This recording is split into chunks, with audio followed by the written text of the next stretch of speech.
안녕하십니까, 정수석 변호사입니다. 이번 시간에는 재산분할 과정에서 발생하는 세금 문제에 대해서 말씀드리겠습니다. 먼저 재산분할의 성질, 그것부터 말씀드리면, 재산분할은 특히 이혼시 재산분할에 있어서는 배우자가 상대방 배우자에게 자기 것을 상대방 배우자에게 준다는 개념이 아니고, 원래 부부 공동 재산이었던 것을 이혼을 계기로 해서 서로 각자의 것을 분할한다는 그런 취지라고 보시면 됩니다.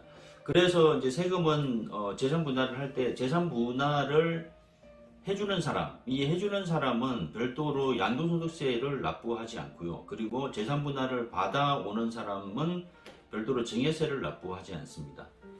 근데 다만 이제 취득세는 납부를 하는 것으로 되어 있고요. 대신 이제 세율은 낮고 등록면허세는 부과되지 않습니다.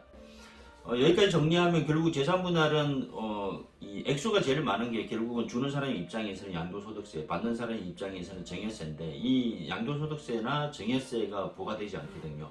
이런 측면에서 볼 때 재산분할은 세제적인 측면에서는 상당히 유리한 측면이 있습니다. 이렇게 유리한 측면이 있다 보니까 이제 상황에 따라서는 이 재산분할 제도를 어떻게 보면 이제 탈법적으로 이용하는 경우가 있습니다. 그 가장 흔한 경우가 예를 들어서 이제 어떤 남편이 채무 초과 상태입니다. 채무가 상당히 많고 곧 강제집행이 들어올 것 같다. 이런 상황에서는 부부가 서로 협의를 해서 협의 이혼을 하거든요. 협의 이혼을 하면서 남편 명으로 돼 있던 유일한 아파트 아니면 다른 주택을 아내한테 재산 분할을 원인으로 해서 소유권 이전 등기를 하는 경우가 있거든요. 이렇게 하더라도 방금 말씀드린 대로 별도 양도소득세나 아니면 증여세는 부과되지 않습니다. 그 문제는 그 남편의 채권자들인데요. 이 남편의 채권자들은 이 재산분할, 그러니까 남편의 유일한 재산이었던 이 아파트를 재산분할이라는 이름으로 아내한테 소유권 이전을 한다. 이것을 이제 채권자를 해야 한다. 즉 사행이다라고 주장을 하면서 이 명의를 가지고 간 아내를 상대로 사행위 취소 소송을 제기를 할 수 있습니다. 그럼 이게 사행위 취소 소송이 대상이 되느냐? 됩니다. 특히 이제 협의 이혼 과정에서 유일한 재산을 다른 배우자한테 넘기는 행위는 사행위에 해당한다라고 대부분이 분명히 밝히고 있고요.